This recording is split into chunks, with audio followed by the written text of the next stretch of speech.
اگه به یه زندانی بگن که از امروز تمام جرم‌های تو بخشیده شده، چقدر خوشحال میشه؟ مثل ما در قیامت مثل همون زندانی در دنیاست، با این تفاوت که ما در بند گناهانمون هستیم، اما خدا یه راه برای رهایی در دنیا قرار داده و اون توبه است. خداوند می‌فرماید یا ایها الذین آمنوا توبوا الی الله توبة نصوحا. ای کسانی که ایمان آوردین، به سوی خدا توبه کنین. توبه نصوح. توبه نصوح یعنی توبه خالص و واقعی.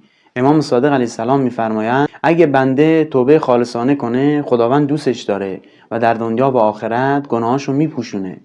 حالا چطور میپوشونه؟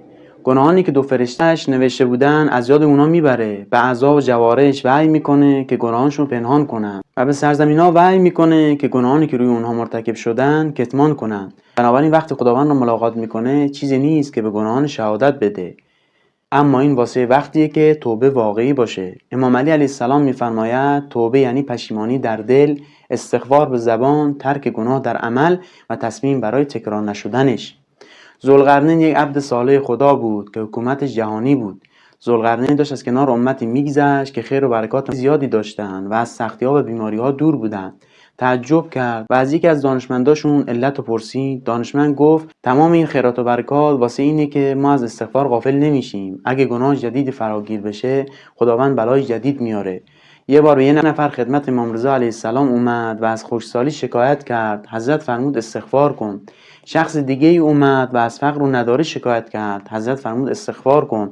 فرد سومی اومد و از حضرت خواست تا دعایی کنند تا خداوند پسری بهش بده. حضرت به او فرمود استغفار کن.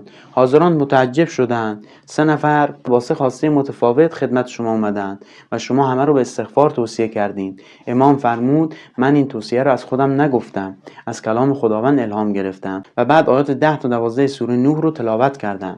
بیاییم از امروز به قول پیامبر خودمون رو با استغفار معطر کنیم و از تعفن گناه پاک کنیم.